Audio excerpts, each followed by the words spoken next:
नमस्कार दोस्तों, मैं हूं आपका दोस्त रोहितास यादव। क्रिप्टो एक्सचेंज बहुत बड़ी टेंशन क्रिएट कर दी है कि आगे क्या होगा, फंड कहां ले जाएं, क्या बैन हो जाएंगे पूरी तरीके से या कुछ अभी गुंजाइश है। और मार्केट में देखिए कितनी बुलिशनेस है या कितना अभी डाउन ट्रेंड और आ सकता है, इस पर भी बात करेंगे। तो प्लीज बने रहिए, अच्छा लगे तो लाइक सब्सक्राइब जरूर कीजिए। और एक लास्ट में एक इंपॉर्टेंट मैसेज आपके लिए और होगा जो वीडियो में कहीं लास्ट में देंगे। चलिए बात करते हैं पहले कि इंडियन क्रिप्टो एक्सचेंज और इंटरनेशनल क्रिप्टो एक्सचेंज क्या हुआ। ये सब देखिए, जो हुआ आपके सामने है। सब कुछ बाकायदा स्टेप बाय स्टेप चल रहा है। बहुत से लोग पैनिक कर रहे हैं, तो सिर्फ इसलिए इस बात पे फिर दोबारा से आज एक चर्चा करनी पड़ रही है आपके साथ। जितना मुझे पता है या जितना मुझे पता चला इधर उधर से, वही चीज मैं आपके साथ शेयर कर सकता हूं। देखिए अब क्या होने वाला है अंदर की बात तो भाई देखिए मुझे भी नहीं पता। बहुत से लोग पूछते हैं क्या सर पूरी तरीके से बैन हो जाएगा, तो मैं इसका एक आपको थोड़ा सा सिस्टम से जवाब देता हूं, क्योंकि सबका जवाब सवाल एक ही है, क्या पूरी तरीके से बैन हो जाएगा। तो देखिए भाई ये तो मुझे भी नहीं पता, क्योंकि मैं अंतर्यामी नहीं हूं और ना ही मुझे सरकार ने बताया फोन करके भाई हाँ ऐसा होने वाला है। जो हो रहा है उसी के अकॉर्डिंग हम आगे की कड़ी एक अज्यूम कर सकते हैं, सोच सकते हैं। और वो ये है, आपने पहले देखा नोटिस दिया गया, पूरा 15 दिन का टाइम दिया, उसके बाद यूआरएल को ब्लॉक किया गया। देखिए साहब ये ढीठ, हम तो यही कहेंगे, जो क्रिप्टो एक्सचेंज है यानी कि जो इंटरनेशनल क्रिप्टो एक्सचेंज है वो ढीठपना पूरा दिखा रहे हैं। 15 दिन के बाद भी यूआरएल ब्लॉक किए गए, उसके बाद भी इन्होंने कोई कार्रवाई नहीं की। 2 दिन पहले से हम लोग खूब लगे पड़े हैं, ट्विटर पे दबा के ट्वीट कर रहे हैं, दबा के उनसे उनके सपोर्ट सिस्टम से पूछ रहे हैं, लेकिन उसके बाद भी कोई जवाब नहीं आ रहा। केवल एक बाइनेंस ने जरूर जवाब दिया, वो भी ऐसे गोल गोल, यानी क्लियर कट उसमें भी कुछ नहीं है कि आखिर तुम्हारा किस स्टेप तक हमने कुछ कार्रवाई की है। ठीक है, ये हो गया यहां तक कहानी। अब आपने देखा iOS ऐप से भी कुल मिला के वहां कहानी खत्म कर दी गई। उसके बाद फिर सरकार ने टाइम दिया 2-3-4 दिन का। उसके बाद आपने कल ये देखा कि आपका एंड्रॉयड से भी एक तरह से एप्स को हटा दिया गया। यानी स्टेप बाय स्टेप सरकार उनको मौका दे रही है, लेकिन ये ढीठ एक्सचेंज फिर भी नहीं सुनने को तैयार। कोई इतना बड़ा मैटर नहीं था, कोई इतनी बड़ी कहानी नहीं थी कि आप सरकार के साथ बात नहीं कर सकते थे। कहीं ना कहीं कुछ घपलेबाजी है शायद, इसी वजह से नहीं कर रहे बात। एक भी एक्सचेंज निकल के बाहर नहीं आ रहा है जो कि सरकार के साथ कोई कार्रवाई कर रहा हो। अगर हो रही हो तो भाई अंदर खाने हो रही हो, पीछे बैकग्राउंड में कुछ चल रहा हो, ये नहीं कह सकते, लेकिन हम वही कह सकते हैं जो फ्रंट पे है, जो हम सबको दिखाई दे रहा है। तो भाई ऐसा कुछ भी नजर नहीं आ रहा। अगर पूछते हैं तो कोई जवाब मिल नहीं रहा। अब क्या होगा, यानी कि अब आपने देख लिया सारी जगह से धीरे धीरे ऐप हटा दिए गए, यूआरएल ब्लॉक कर दिए गए। अब नेक्स्ट स्टेप क्या होगा वो मेरे अकॉर्डिंग मुझे लगता है, देखिए मेरा ओपिनियन है कि अब हो सकता है जो करंट में जो लोग ऐप यूज कर रहे हैं, देखिए अभी उनके चल रहे हैं, जो नए यूजर हैं उनको ऐप नहीं मिल रहा है, लेकिन जिनका ऑलरेडी डाउनलोड पहले से है तो देखिए जिनके चल रहे हैं, तो मेरे भाई अब हो सकता है कि इनको धीरे धीरे हटाया जाए। पहला नंबर हो सकता है फिर से वही iOS ऐप वालों का आएगा कि भाई उनके ऐप्स को हमेशा के लिए उनके मोबाइल से भी हटा दिया जाए। यह कहानी अब यहां से शुरू हो सकती है। अब 2 ही स्टेप सरकार के पास और बचते हैं। एक, पहले iOS वाले वहां से जिनके अब करंट में जो यूज कर रहे हैं उनके हटाओ। दूसरा स्टेप ये हो सकता है कि जो एंड्रॉयड वाले हैं उनका भी, जो करंट में मोबाइल यूज कर रहे हैं, जिनका ऐप यूज हो रहा है, उनका भी हटा दो। ये हो गया आपका लास्ट स्टेप, और उसके बाद बैन। ये आपका कहानी हो सकती है आगे, क्योंकि देखिए सरकार पूरा मौका दे रही है आपको भी, ऐसा नहीं कि आपको नहीं मिल रहा है, लेकिन जिनका करंट में चल रहा है तो क्या सरकार, एक चीज बहुत कॉमन सी बात है, एक ही बार में सरकार क्या सबको ब्लॉक नहीं कर सकती थी? बहुत सिंपल सी बात है, हो जाता। लेकिन सरकार कहीं ना कहीं आपको भी मौका दे रही है कि आपका भी फंड फंसे नहीं, क्योंकि जहां इस तरीके से अगर बैन करना शुरू हो जाएगा तो फंड आपका फंस जाएगा। सरकार को भी मालूम है कि मिलियंस डॉलर में जो है हमारे इंडियन यूजर्स का फंड इंटरनेशनल एक्सचेंजों पर लगा हुआ है। तो इसीलिए कहीं ना कहीं सरकार आपको भी मौका दे रही है कि भाई समय रहते फंड को अपना इधर उधर जहां भी आप ठीक समझते हैं वहां ट्रांसफर कर सकते हो। मैं देखिए नहीं आपको आज कोई सजेशन दूंगा कि आप यहां कर लो वहां कर लो, सबको पता है कहां कर ले जाना है, लेकिन सरकार आपको मौका पूरा दे रही है। और जो अभी भी आप लोग भी बहुत अभी ढीठपना दिखा रहे हो, तो भाई बाद में ये मत कहना कि सर अब कहां ले जाए, क्योंकि तब शायद आपके पास कोई मौका नहीं बचेगा, क्योंकि अब सरकार के पास भी 2 ही ऑप्शन है और आपके पास एक ऑप्शन है। इंटरनेशनल एक्सचेंज के पास, उनके पास भी एक ही ऑप्शन है कि वो आए इंडिया में और अपना रजिस्ट्रेशन कराएं। आपके पास एक ऑप्शन ये है कि आप फटाफट जितना जल्दी हो सकता है अपने फंड्स को जो है इधर उधर डिवाइड कर लीजिए। सरकार के पास 2 ऑप्शन है। अब पहले iOS ऐप से बिल्कुल हमेशा के लिए बैन कर देना, यानी कि जो लोग यूज कर रहे हैं उनका भी हटा देना। सेकंड ऑप्शन ये होगा कि जो एंड्रॉयड यूजर हैं, हम जैसे आप जैसे गरीब लोग, उनका भी एक तरह से ऐप हमेशा के लिए हटा देना, जो लोग यूज कर रहे हैं, जिनका अभी भी इस्तेमाल हो रहा है। तो ये ऑप्शन आगे बचते हैं। अब आप डिसाइड कर लीजिएगा आपको क्या करना है, कौन से ऑप्शन में जाना है। तो मैंने देखिए सारी तस्वीर क्लियर कर दी। सरकार स्टेप बाय स्टेप चल रही है, एक साथ सारे स्टेप नहीं ले रही है, वो कहीं ना कहीं हर आदमी को मौका दे रही है। अब इस चीज को लोग नेगेटिव भी समझ सकते हैं, पॉजिटिव भी समझ सकते हैं, डिपेंड करता है कि सोच अपनी अपनी। ये हो गया सीन साहब एक्सचेंज का।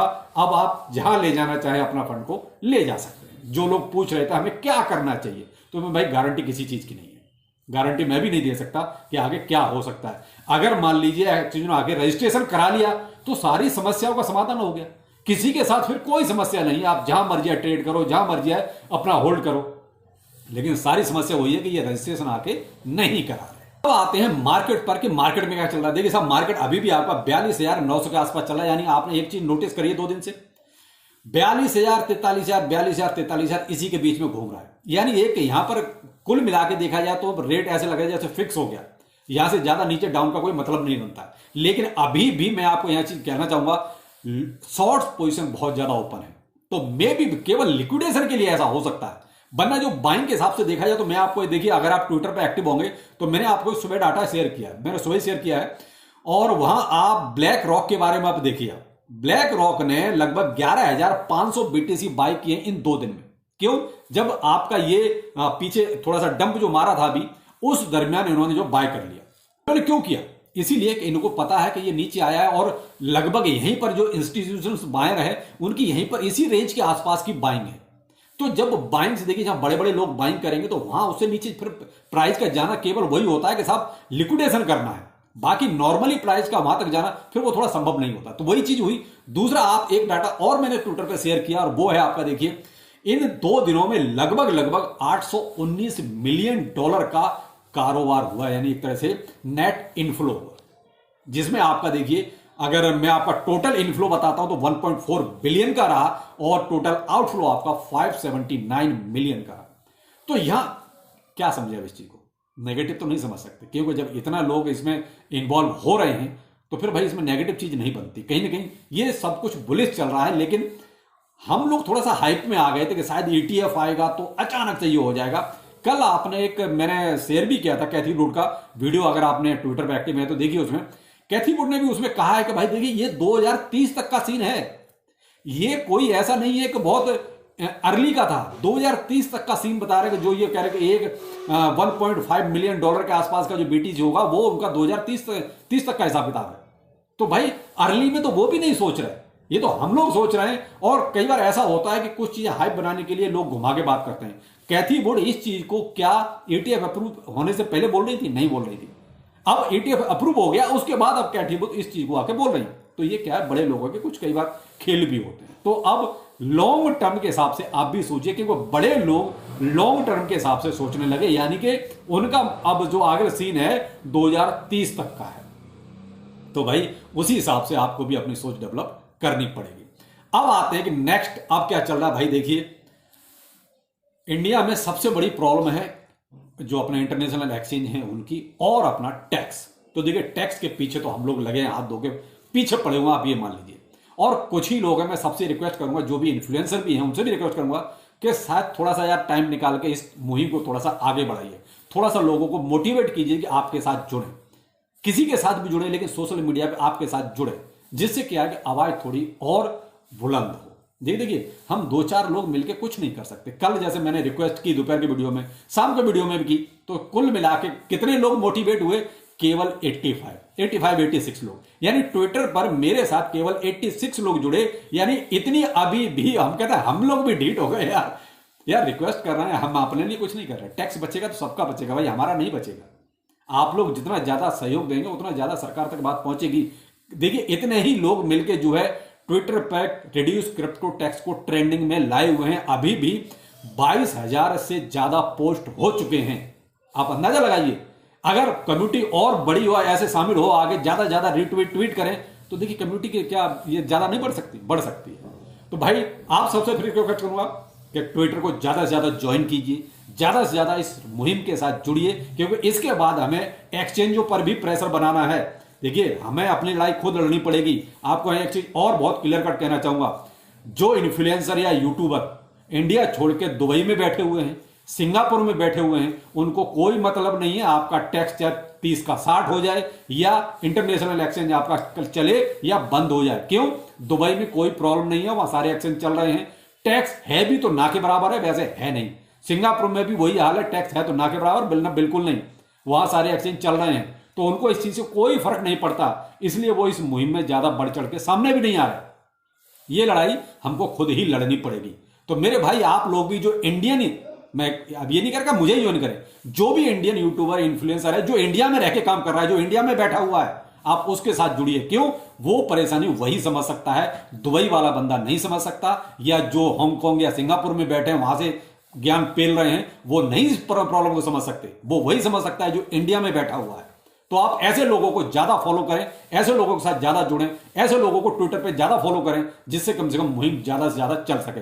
और आप खुद देखिए कि ट्विटर पे कितने ऐसे लोग जो दुबई या सिंगापुर या हांगकांग में बैठे हैं, कितने लोगों को ट्वीट चल रहे हैं? कुछ नहीं, ना के बराबर। कोई एक ट्वीट कर दिया तो कर दिया, सिर्फ क्योंकि उनकी कम्युनिटी थोड़ी इंडिया की है। तो भाई, थोड़ा सा आप भी जागरूक होइए और ऐसे लोगों को ज्यादा फॉलो कीजिए जो इंडिया में है, जो इंडिया में बैठे हैं, क्योंकि वही लोग थोड़ा सा बढ़ चढ़ के आगे निकल के आ रहे हैं। तो आप भी ज्यादा से ज्यादा देखिए मुहिम के साथ जुड़िए, ट्विटर टेलीग्राम को फॉलो कीजिए। ये मेरा जो है ट्विटर लिंक है, तो इसके जरिए आप ज्वाइन कर सकते हैं। नमस्कार।